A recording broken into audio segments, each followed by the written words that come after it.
السلام علیکم۔ Info panel YouTube channel کی طرف سے تمام خواتین حضرات کو خوش آمدید۔ ایک نئی ویڈیو آپ کی خدمت میں پیش ہے۔ یہ بڑی سبق آموز کہانی ہے۔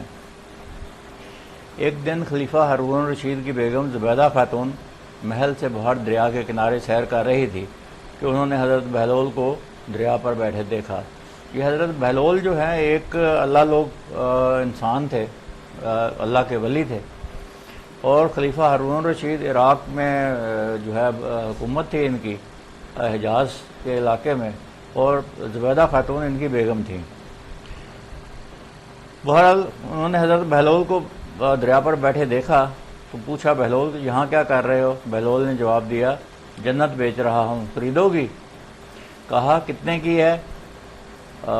بہلول نے کہا 500 دینار کی۔ زبیدہ خاتون نے 500 دینار دیے اور بہلول نے 500 دینار لیے اور انہیں دریا میں ڈال دیا۔ جب زبیدہ خاتون نے یہ دیکھا تو حضرت بہلول سے کہا کہ یہ کیا کر دیا؟ پیسے دریا میں پھینک دیے، نہ تمہارے کام آئے، نہ میرے، نہ کسی اور کے۔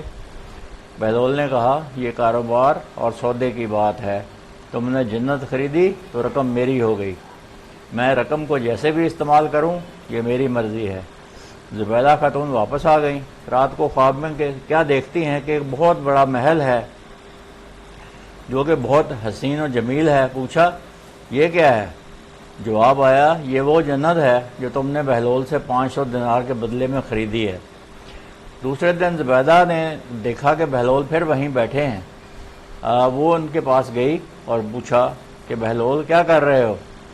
کہا جنت بیچ رہا ہوں، خریدو گی؟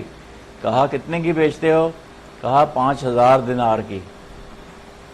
وہ زبیدہ خاتون کہنے لگیں، بہلول ایک رات میں اتنی مہنگی کر دی جنت؟ بہلول نے جواب دیا کہ کل تو نے میری زبان پر یقین کر کے خریدی تھی تو قیمت کم تھی، لیکن آج اپنی آنکھوں سے دیکھ کے آئی ہو تو دیکھ پرکھ کر کیے گئے سودے کی قیمت زیادہ ہوتی ہے۔ پہلے تم نے میری زبان پر توکل کر کے، میری زبان پر یقین کر کے جنت خریدی تھی، آج دیکھ کے آ رہی ہو۔ زبیدہ خاتون نے 5000 دینار دیے تو بہلول نے پھر وہی کام کیا، ان پیسوں کو دریا میں ڈال دیا۔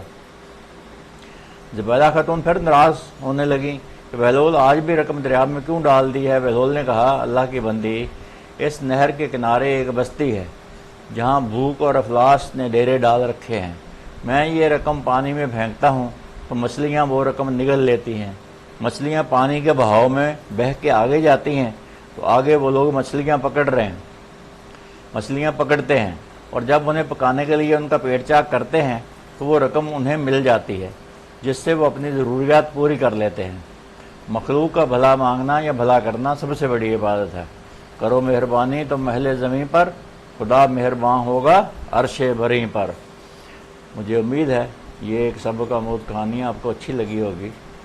اگر اچھی لگی ہے تو اس کو لائک کیجئے، شیئر کیجئے دوسروں کے ساتھ، چینل کو جاتے جاتے سبسکرائب ضرور کرتے جائیے گا، اس سے میری حوصلہ افزائی ہوگی۔ اگلی ویڈیو تک اللہ حافظ۔